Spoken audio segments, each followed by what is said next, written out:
Good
morning, friends. I am Patty Elhoff, the author of Upcycled with Decoupage. And today I'm going to show you how I took this plastic container. This is about a 4-pound container, so it's pretty large.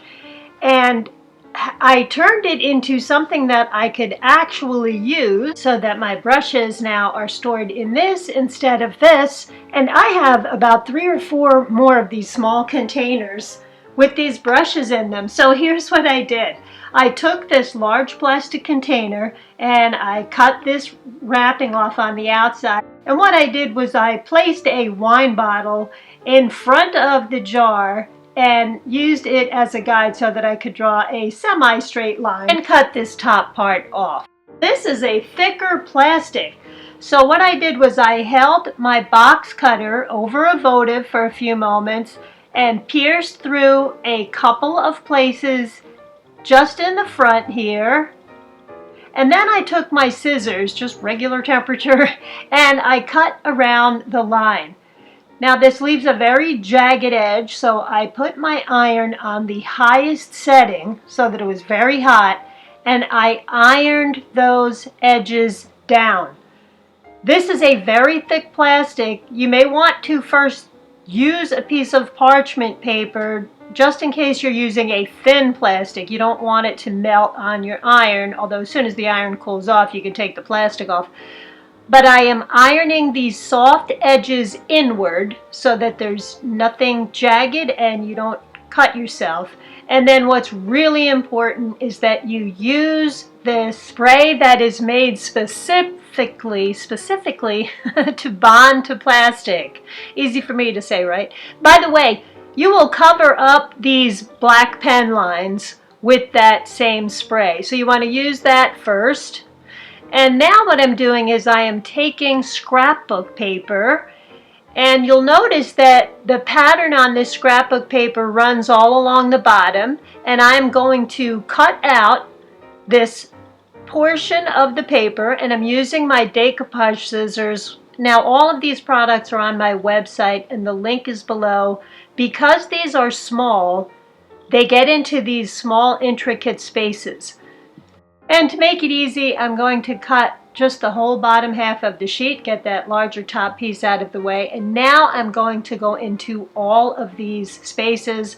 By the way, this I would say is a medium thickness scrapbook paper. If the scrapbook paper is too thick, this is going to be very hard to work with.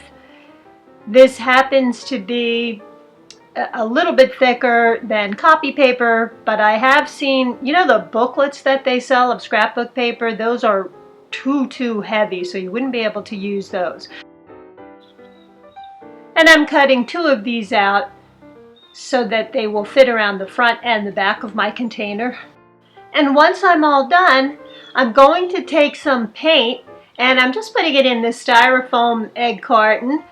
And I'm using 3 different color paints. I'm trying to go for an ombre effect. And I did decide to use one other color besides these 3. I needed something much richer at the base. So I used this Maya gold paint. This company, Viva Decor, makes the most beautiful products. I will have them on my website, but I don't know if you can see this sheen in here. It's just got this beautiful glimmer to it. It's a nice rich color. I took a sponge, a brand new sponge by the way, and I cut it so that there weren't any hard edges. The sponge almost had an S shape and I didn't want that. Now what I did was I first took the richest color that I had, the darkest color, and this is for the base, and I painted it onto the surface of the sponge. Then I pounced it all around the base on the outside bottom of this container. Then what I did was on that same sponge, and it's still wet, I painted a lighter color on the bottom half and then the lightest color on the top half. And I put the sponge down and the dark half was still over the surface where I just applied the dark paint. And you see how it's blending and it's kind of gradually getting a little bit lighter as we go up. I did this all around the container. And you want to keep doing this until you get the look that you want. And I wanted it a bit softer, so I just kept playing around with it until it looked the way I wanted. Using that same sponge, I painted the white lightest color up there at the top. And because I'm using this same sponge, a little bit, just a little bit of the other color is going to show up in the top here. Two things about this. You may want to practice this on paper to make sure you're happy with the colors and the way they look. And the second thing is you should not use more than 3 colors because it can start to look muddy. And you don't want that. You want to just have a nice gradual change in the colors. And something I learned the hard way, while the paint was still wet, I had rested this down so that I created some spots on the other side. You can see there. So I'm just going back over with my sponge and I'm going to, it's kind of giving it a cloudy effect. Of course they are pink and violet clouds, but it's cloudy looking nonetheless, which is what I am going for. So I'm going to finish this whole thing up and put it aside to dry. I also put a little bit of that darker color up around the top, and I never let any of the paint dry between any of these different colors. Now that it's dry, here's how the container looks, and I have a little bit of an iridescent paint in there. The Maya gold paints, which are just stunning, have that little bit of iridescence. So you can either add some iridescent medium to this or you can just leave it with the colors. The Martha Stewart paints are also really pretty. And now we're going to decoupage the paper that we cut out onto our surface. And I have a plate or a shallow dish of water here. And I'm going to dip this inside the water. And then I'm going to dry it off. And I'm going to blot it on a lint-free towel. And this makes the paper much more pliable. You don't want to work with a scrapbook paper dry because it will crease and crinkle.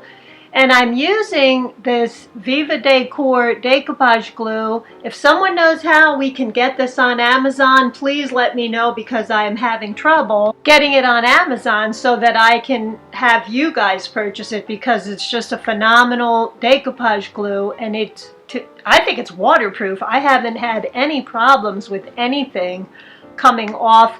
In any case, I am painting this decoupage glue over the surface of my container, just where I'm going to put my scrapbook paper.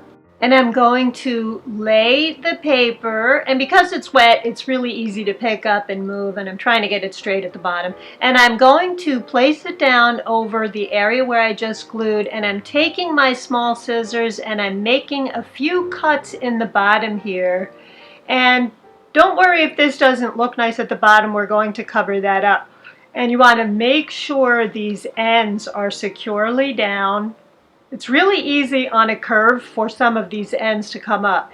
And I'm now covering the whole surface while it's still wet with another coat of the decoupage glue, making very sure I get all of these ends covered. You want to cover the whole thing, but it's really easy to miss these edges. So make sure those edges are securely down, especially working on a curve like this. And when you're all done with the one side, you want to put it aside to dry. You've got to let it dry before you work on the other side. And now I'm going to follow those same steps on this other side.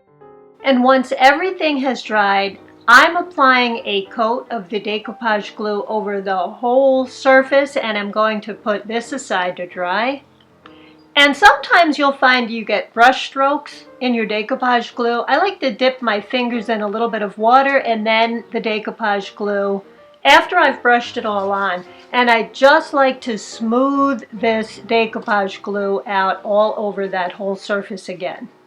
Now I'm going to put this outside to dry. It's a nice sunny low humidity day. And once it's dry, I'm taking a nice thick glaze. Now I want a very high gloss on this and I want a deep rich shine. So I'm using the triple thick spray on top coat.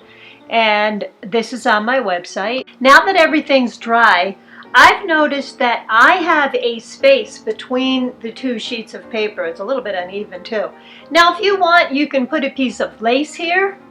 You can put some ribbon here if you'd like. Or you can do what I did, which is I took some E6000 glue and I added some pearls because I love pearls. That is completely up to you, and I'll show you how I did this with the pearls. Because I know the E6000 glue will adhere to anything, any surface, and permanently, I added the E6000 glue over that whole area, and I took my pearls.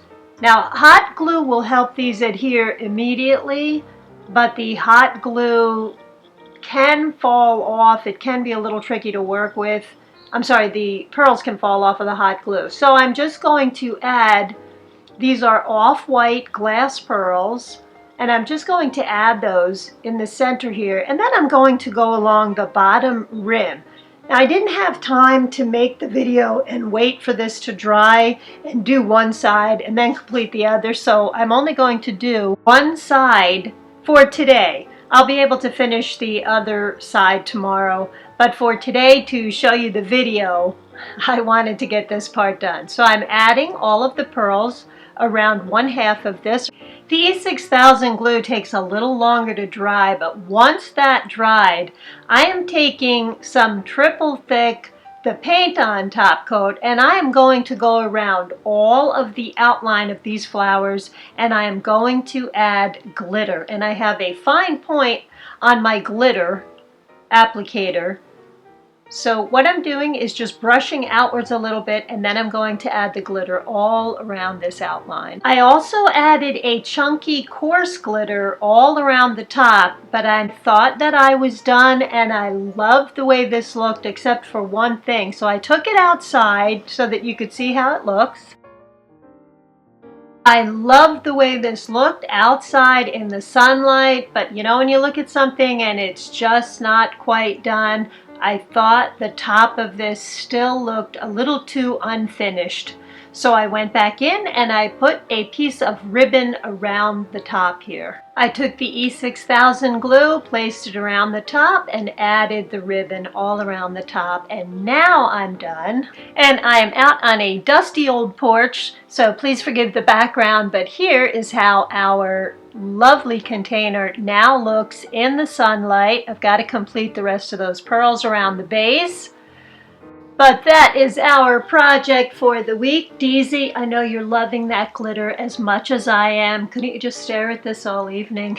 And in the meantime, friends, thank you so much for your lovely compliments. It is taking me longer and longer to get back to you. I apologize for that.